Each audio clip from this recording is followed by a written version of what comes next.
Welcome to this explainer. Today, we are opening up an incredibly dense, honestly fascinating data dump that was addressed to an editorial board in London. We've got a remarkably unique piece of source material to unpack together. I mean, this isn't your traditional academic essay, and it definitely isn't a simple summary of historical events. Instead, we're looking at highly technical, raw output from a computational model sent directly to a journal that is deeply rooted in the humanities. It's essentially a collision of two completely different worlds, and we are going to break down exactly what it all means.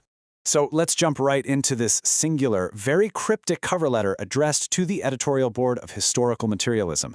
Get this, the entire message attached to this massive file is just one sentence.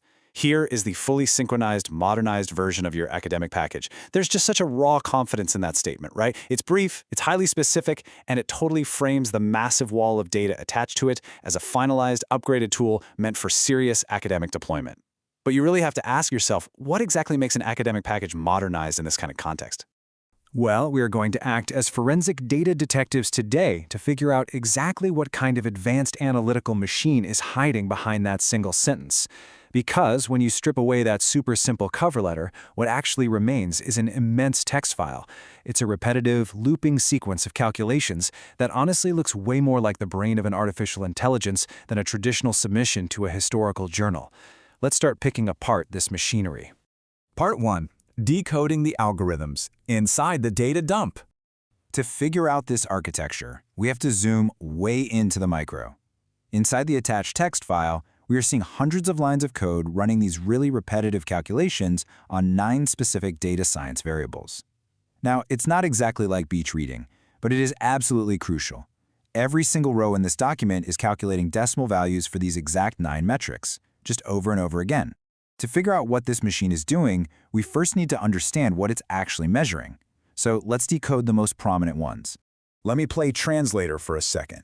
First up, we've got KC, which stands for Kolmogorov complexity. This measures the absolute density of information being processed. You can kind of think of it like a compression test. It's basically asking how much raw data is actually required to describe this specific historical or theoretical event.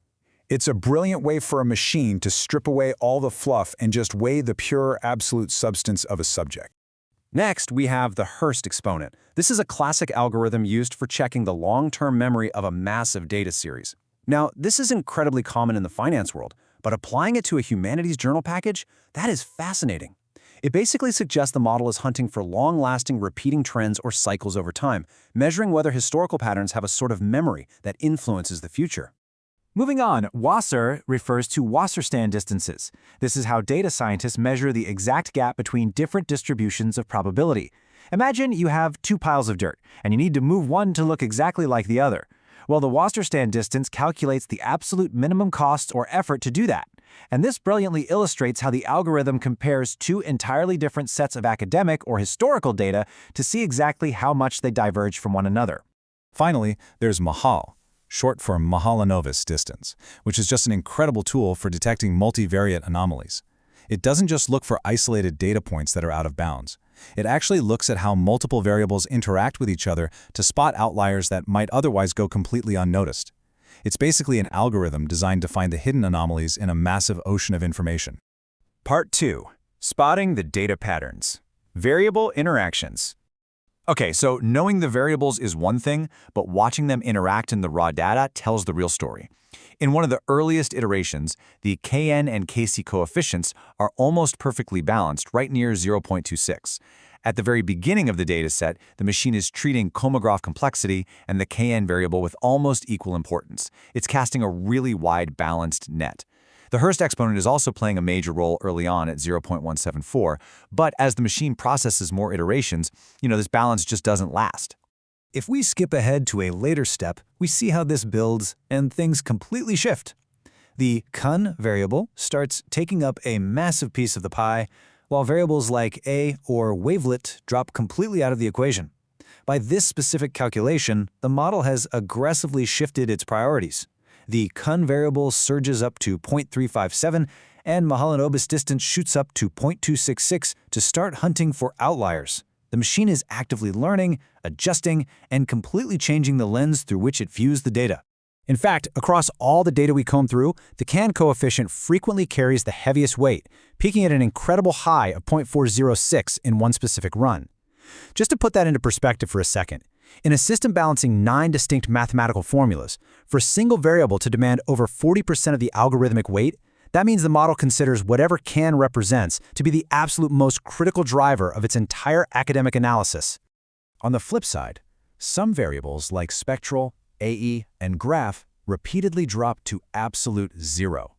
Literally, zero. Meaning the algorithm is dynamically discarding them to optimize its findings.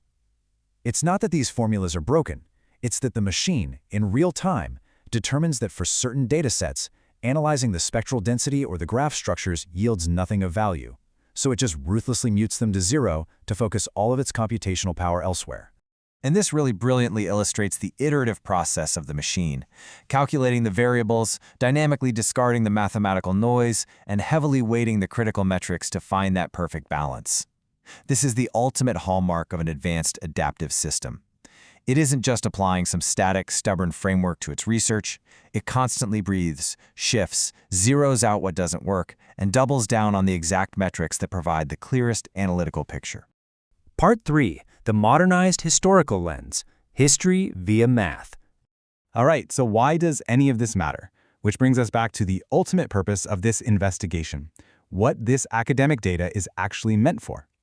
We are looking at a wild intersection where the traditional humanities study of historical materialism meets raw, predictive machine learning mathematics.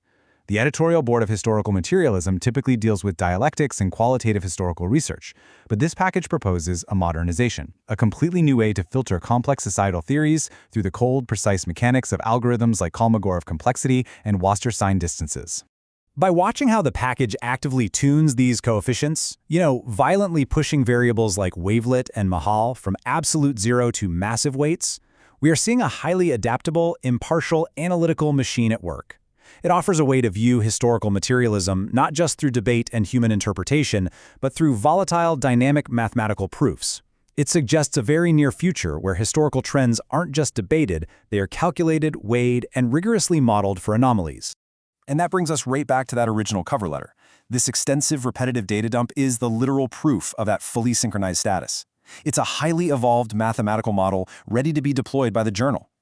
It is synchronized because all 9 of these disparate variables are actually talking to each other, constantly rebalancing to total a sum of 1.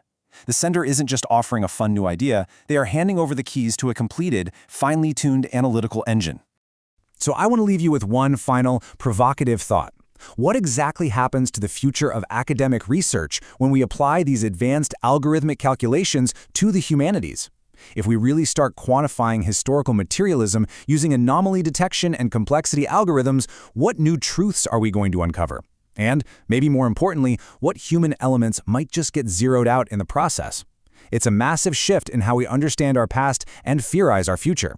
Thank you so much for joining me for this explainer, and keep questioning the data.